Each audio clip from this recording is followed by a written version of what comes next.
Bienvenidos a la segunda parte de este podcast. Continuamos. Para adentrarse en la historia y evolución del derecho internacional público, es necesario estudiar y analizar las leyes jurídicas, así como la estructura y funcionamiento de los órganos internacionales. Algunos autores dejan de lado los componentes anteriores, mientras que otros agregan que son indispensables para explicar su funcionamiento. Ante esto, vamos a presentar 4 etapas en donde se explica la historia de la consolidación del derecho internacional público.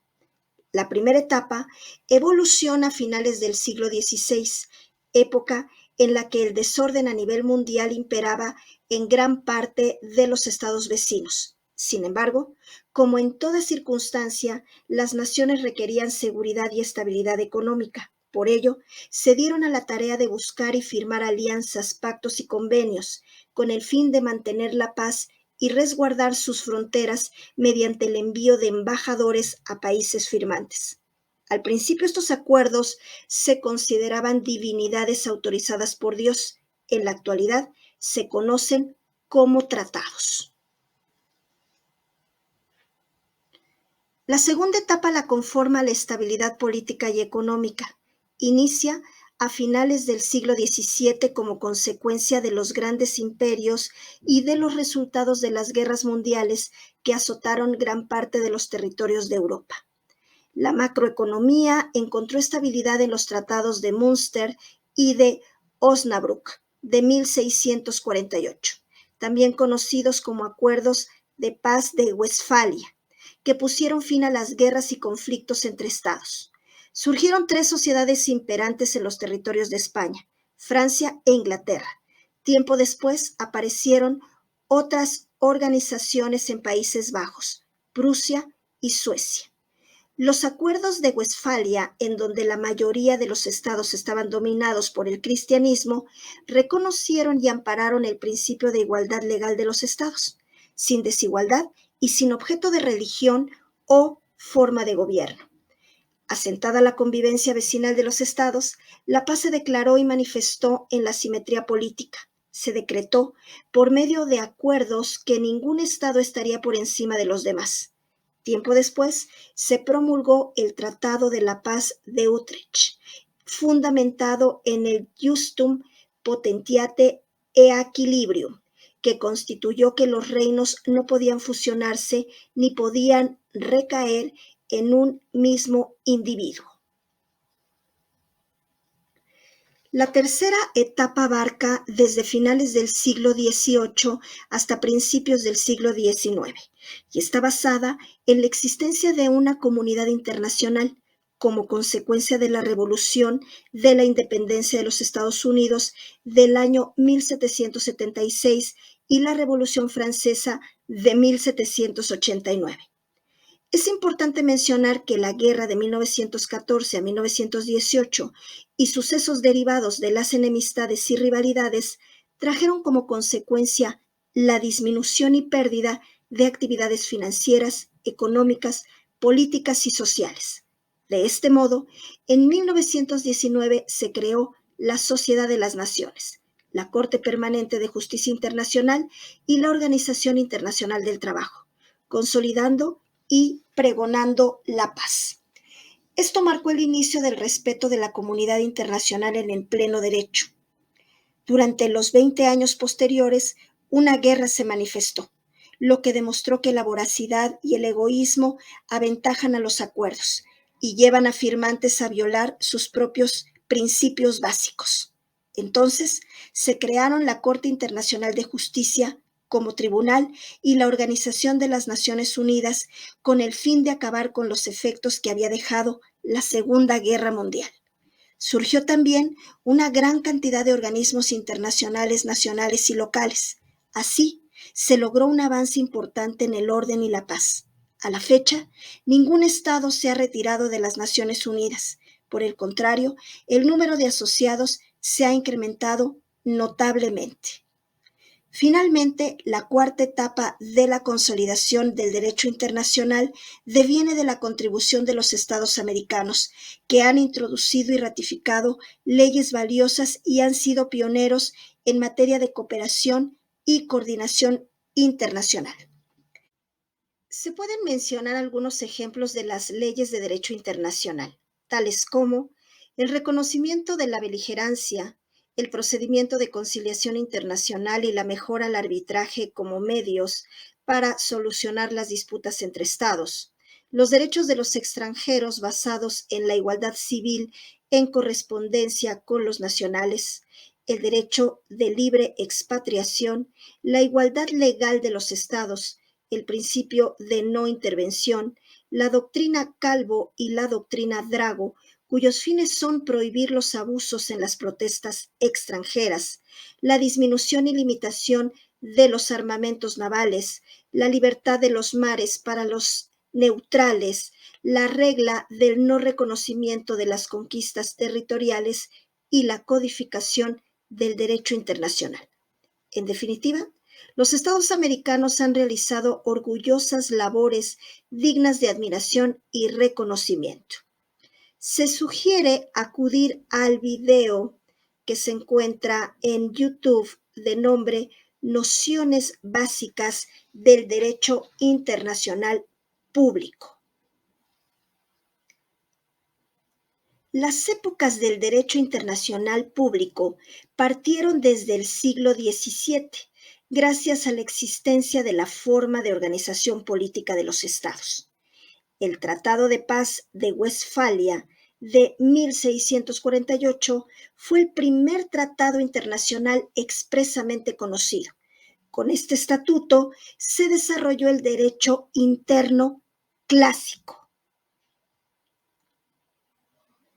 Los principios básicos en los que se desarrollaron las relaciones europeas fueron la soberanía absoluta y el derecho a la guerra. Para el autor de apellido Cuadra, un resultado claro y evidente de la Primera Guerra Mundial fue la declaración de prohibir el uso de armas, toda vez que resultaba arriesgado para la seguridad de las personas, por lo que el tema de la guerra se polemizó al grado de considerarse una de las violaciones más graves a nivel internacional. Así, al concluir la Primera Guerra Mundial, nació la Sociedad de las Naciones, como la principal institución con el objetivo principal de sostener y conservar la paz en el mundo. Tiempo después, esta organización desapareció debido a decisiones de las tres potencias más importantes: Alemania, Estados Unidos y la Unión Soviética. El 2 de octubre de 1924 se creó el Protocolo de Ginebra, el cual tuvo como objetivo prohibir la guerra por primera vez. Sin embargo, jamás entró en vigor gracias a las reservas que impuso Gran Bretaña.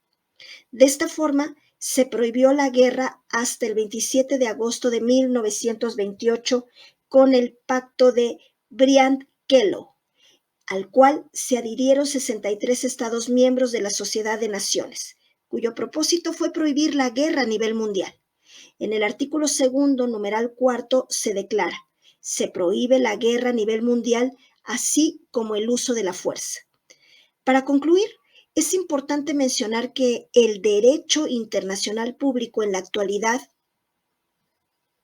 se caracteriza por el surgimiento de nuevos sujetos, entre ellos los organismos internacionales. A esta internacionalización se le reconoce como la modernidad en su ámbito público. Hablaremos a continuación del derecho internacional público como derecho de coordinación. Para comprender por qué el derecho internacional público es un derecho de coordinación, hay que hacer también una primera pregunta, un cuestionamiento.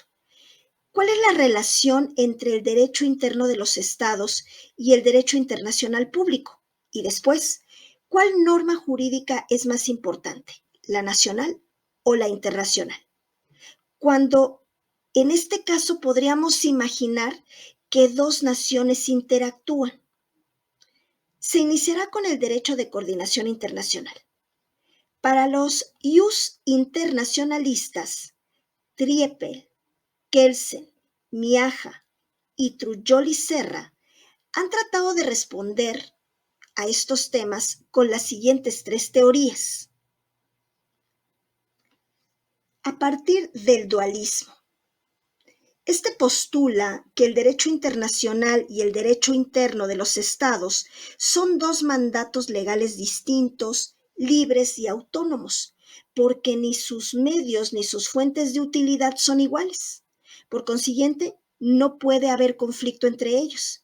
Además, propone la necesidad de un mecanismo de integración del modelo internacional al derecho interno.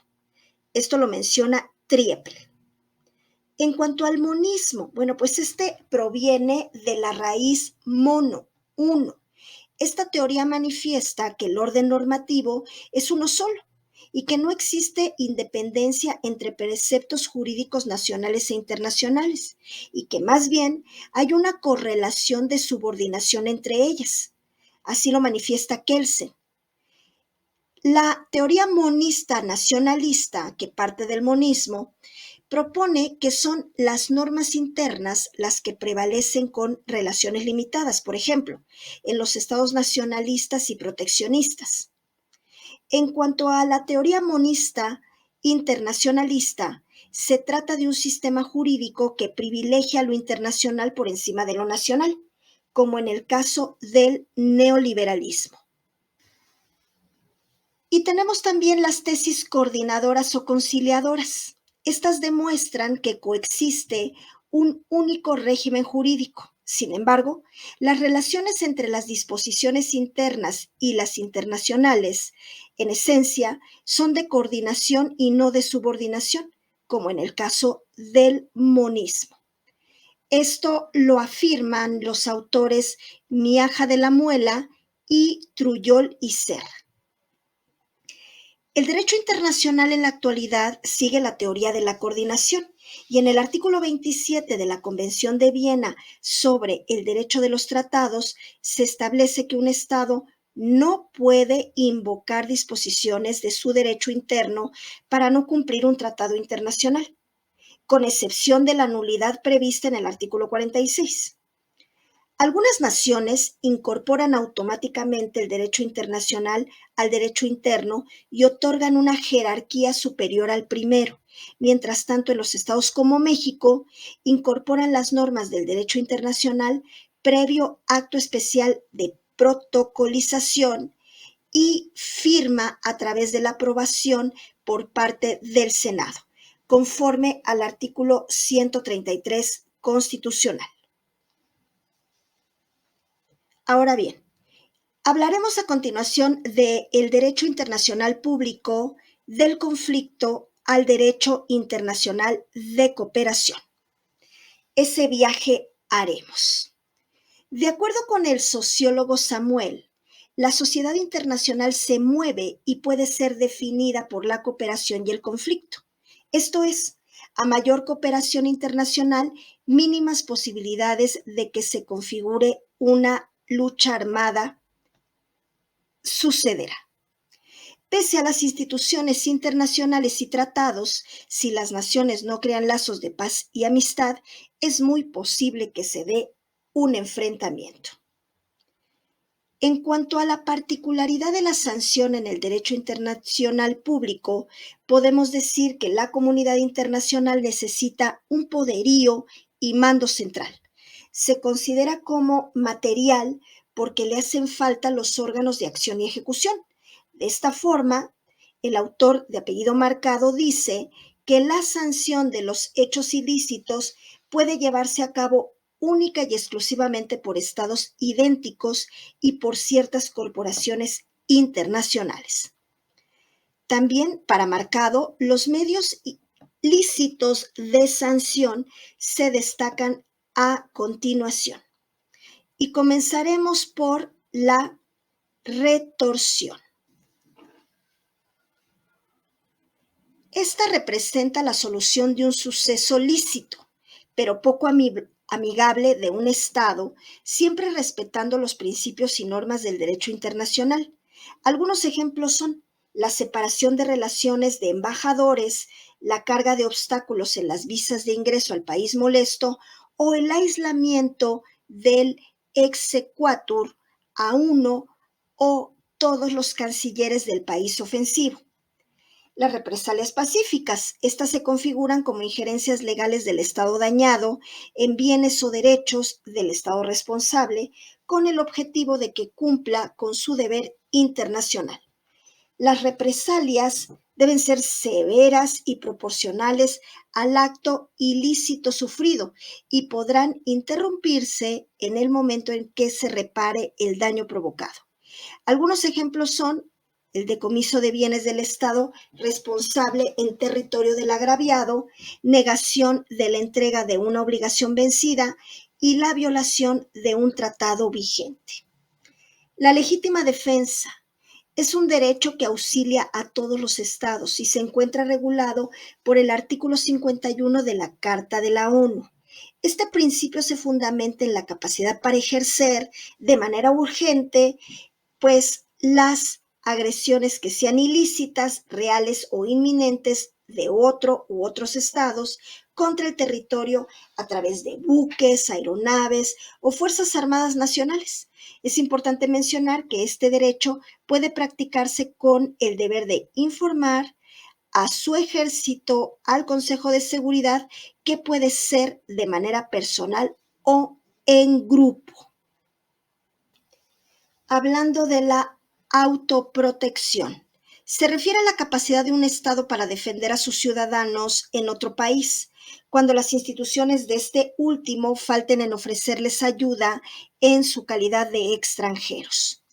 Algunos ejemplos son el rescate de los agentes diplomáticos raptados y chantajeados en la Embajada de Estados Unidos en Teherán por su entonces titular James Carter. También podemos decir y mencionar a las sanciones de las organizaciones internacionales. Las organizaciones internacionales están autorizadas y capacitadas para sancionar conductas ilícitas, como las impuestas por el Consejo de Seguridad de la ONU a través de sus fallos, como es el caso de indicaciones precisas para el desarme de un Estado. También de ahí podremos partir hasta la participación de las Fuerzas Armadas de Paz multinacionales o de cascos azules. A continuación abordaremos la relación del derecho internacional público con otras áreas del derecho. Se debe reconocer que el alcance del derecho internacional público tiene un carácter general, pues se creó una división moderna. El autor Frutos coincide con la teoría tradicional, en donde coinciden en dos grandes campos, el derecho internacional público y el derecho internacional privado. Sin contradicción con lo que se ha señalado, la escuela austríaca y los países anglosajones señalan que los términos del derecho internacional público e internacional privado son términos diferentes, pero consideran que el ámbito de su aplicación se concede o limita indistintamente. Son consideradas materias diferentes, tienen diferencias notorias para asegurar su cumplimiento. Asimismo, se adicionan otras disciplinas que forman parte del derecho internacional público y no del privado, tales como el derecho internacional del mar, el derecho internacional humanitario, el derecho internacional de los derechos humanos, el derecho internacional de los refugiados y el derecho penal internacional. Anton Coletz define al derecho internacional privado como un conjunto de reglas aplicables a la solución de conflictos que surgen entre los estados en ocasión de sus respectivas leyes privadas. Por su parte, Sánchez y Sirden dicen que el derecho internacional privado es aquel que determina la jurisdicción competente o la ley que debe aplicarse cuando hay relaciones jurídicas que pueden estar sometidas a más de una legislación en el espacio. Con lo anterior se puede concluir que en el derecho internacional privado se utiliza en ciertas situaciones, cuando se tiene duda de cuál ley es la que prevalece, al existir dos o más normas de posible uso, pues indican la jurisdicción y competencia en el caso concreto. Es importante decir que el derecho internacional privado no existe en el sistema anglosajón y europeo. Es exclusivo de Iberoamérica. Tras haber analizado la definición y aplicación de ambas áreas, se debe precisar las ramas o disciplinas que tienen relación directa con el derecho internacional público, que son las siguientes. El derecho internacional del mar es la rama más primitiva del derecho internacional público, toda vez que los estados lo establecieron como sitio magnífico para combatir a sus enemigos.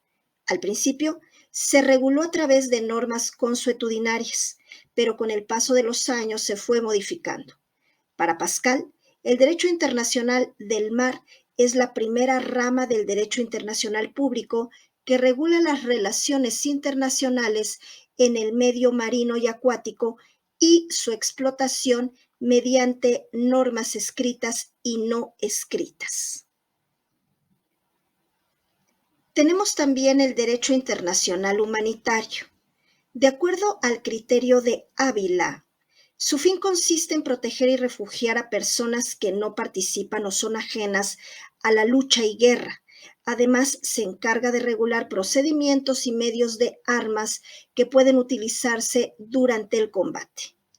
Asimismo, el Comité Internacional de la Cruz Roja argumenta que el derecho internacional humanitario es parte fundamental del derecho internacional público y amplía su aplicación no solamente a personas, sino que también busca la protección de bienes siempre que se presente un conflicto armado. Por su parte, el derecho internacional de los derechos humanos es presentado por Villán como todo sistema de principios y normas cuyo objeto es el fomento del respeto a los derechos humanos y libertades fundamentales universalmente reconocidos, así como el establecimiento de mecanismos para la garantía y protección de tales derechos y libertades. De lo anterior, pueden considerarse dos elementos claves ciertamente valiosos de los derechos humanos: los derechos cuyas facultades son inherentes a todo ser humano y las garantías que hacen valer los estados reconociendo a su población.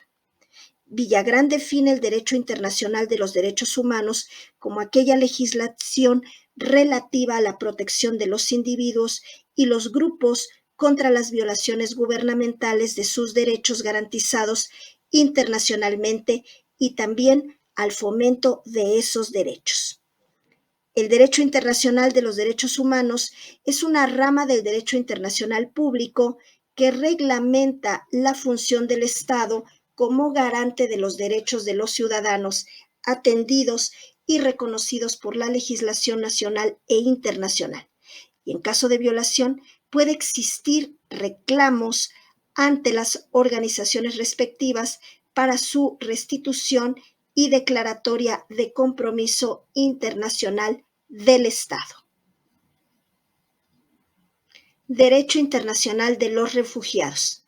De acuerdo con Galindo, se le conoce como el conjunto de normas internacionales que buscan proteger de forma específica a las personas refugiadas que padecen temores y persecución de la cual son objetos. El derecho internacional de los refugiados tiene como objetivo regular una legislación específica para brindar ayuda y protección a una persona que es perseguida y acosada en su estado y que ha decidido salir del país para refugiarse. Un refugiado, según el Alto Comisionado de Naciones Unidas para los Refugiados, dice que es una persona que, debido a fundados temores de ser perseguida por motivos de raza, religión, nacionalidad, pertenencia a un determinado grupo social u opiniones políticas, se encuentre fuera del país de su nacionalidad y no pueda, o a causa de dichos temores, no quiera acogerse a la protección de su país, o que, careciendo de nacionalidad y hallándose a consecuencia de tales acontecimientos fuera del país, donde antes tuviera su residencia habitual, no pueda o a causa de dichos temores no quiera regresar a él.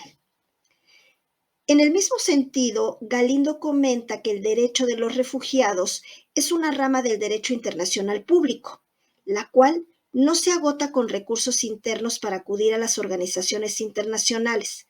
Se trata de una excepción a dicha regla del derecho internacional. En relación con los derechos de los refugiados, Galindo añade que por las labores y luchas de Fridtjof Nansen fue que nació la Organización Internacional de los Refugiados de 1947, cuyas actividades fueron continuadas por la Oficina del Alto Comisionado de las Naciones Unidas para los Refugiados de 1950. Hablando del derecho penal internacional, este es propuesto por Martens y definido por Donadieu como un conjunto de reglas jurídicas que determinan las condiciones en las cuales deben auxiliarse mutuamente los estados para la administración de justicia, a fin de asegurar el ejercicio del poder penal en la esfera de la comunidad de las naciones. Es necesario aclarar que su jurisdicción y competencia es subsidiaria y complementaria y su manifestación no la única. Está representada por la Corte Penal Internacional, que juzga sujetos por la comisión de crímenes internacionalmente identificados como crímenes de lesa humanidad, crímenes de guerra y genocidio. Por su parte, Di Giovanni dispone que el derecho internacional económico contempla el andamiaje jurídico dentro del cual los estados, los agentes privados y las organizaciones internacionales de vocación económica anudan relaciones, crean vínculos, asumen compromisos o efectúan reivindicaciones. A su vez, Reuter expresa que el derecho internacional económico tiene por objeto regular los problemas jurídicos relativos a la producción, consumo y circulación internacional de riquezas. En conclusión, el derecho internacional económico es la rama del derecho internacional público que surgió por la necesidad de los estados, las organizaciones internacionales y empresas transnacionales por regular sus relaciones comerciales y económicas, así como servicios, factores de producción y consumo y las costumbres monetarias y financieras. A manera de ejemplo, se puede mencionar pues los acuerdos para promover y facilitar el comercio, tales como los tratados de libre comercio, acuerdos de alcance parcial, acuerdos de integración económica también. Por último, es importante mencionar que existen ramas de estudio que son auxiliares del derecho internacional público, complementarias, que no gozan de autonomía e independencia, pero tienen relevancia, puesto que sus temas constituyen el núcleo de su reglamentación verbigracia. El derecho diplomático, por ejemplo, el derecho consular, el derecho de los tratados internacionales. Larios define al derecho diplomático como una rama del derecho internacional público que se ocupa de la representación exterior de los estados y el modo de negociar los asuntos internacionales. Fue precisamente la Convención de Viena sobre Relaciones Diplomáticas la que codificó gran parte de la forma en que se sostenían las relaciones diplomáticas entre estados, que hasta entonces se regían fundamentalmente por la costumbre. Para Larios también, el derecho consular es un conjunto de principios, normas, usos y costumbres internacionales que regulan la institución consular en general y la actividad del agente consular en particular. El derecho consular se encuentra regulado a nivel universal por la Convención de Viena sobre Relaciones Consulares.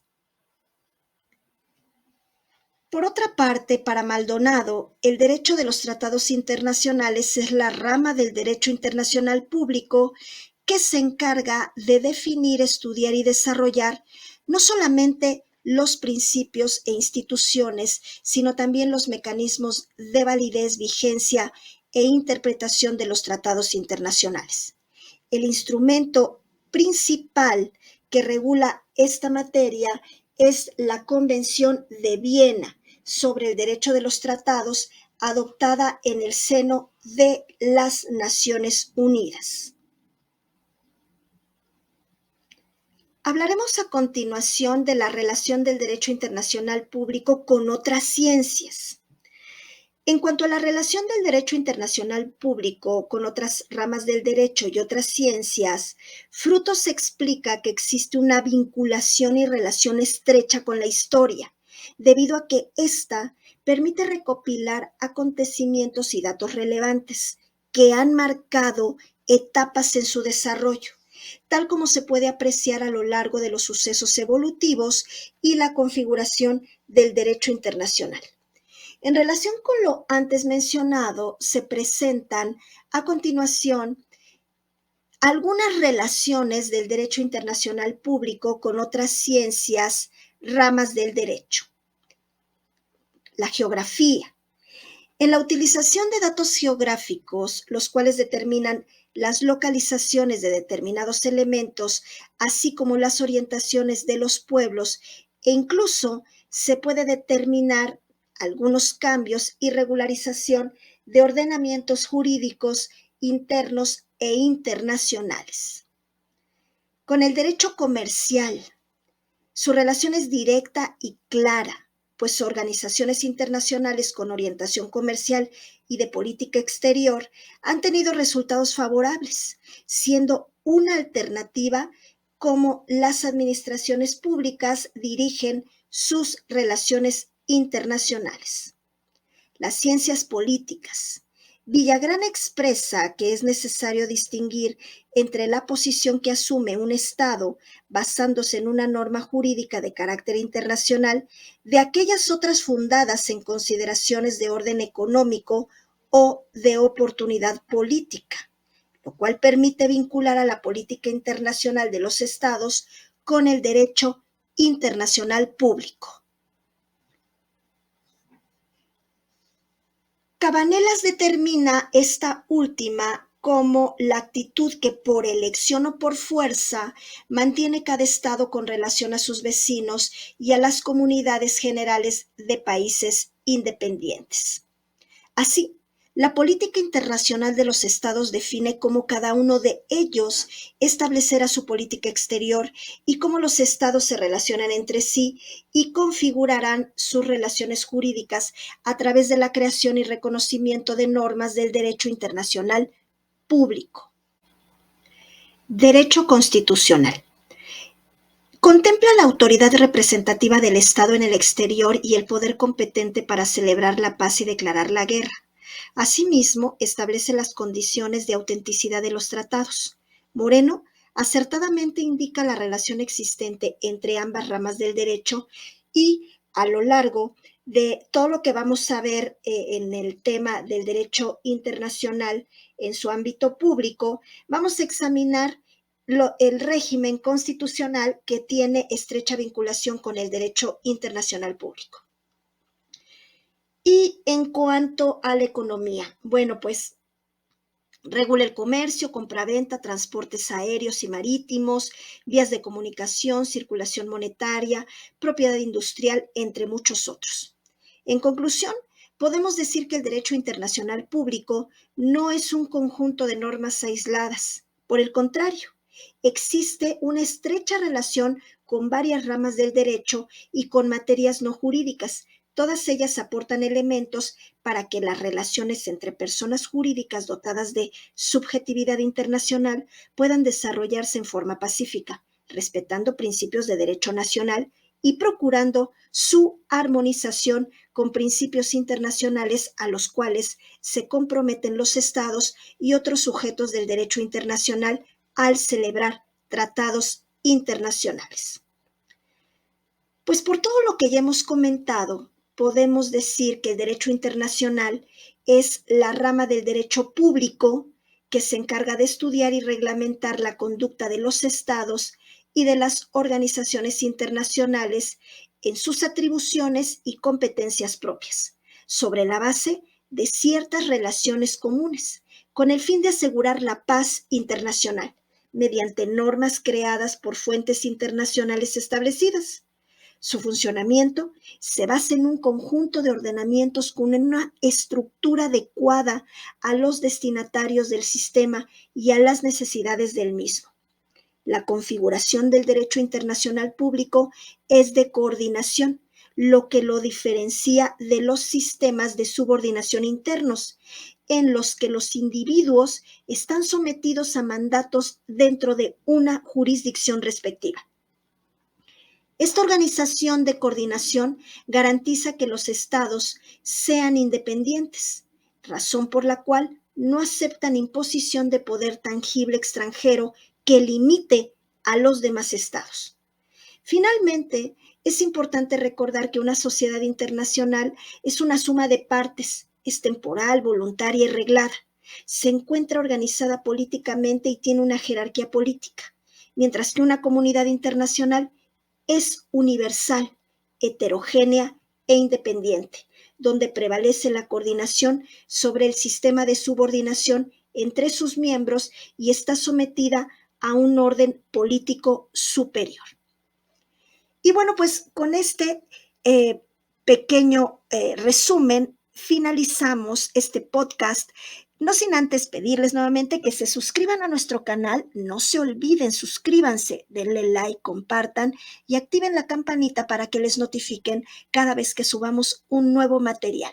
Y nos vemos en el próximo episodio. Hasta muy pronto. Gracias.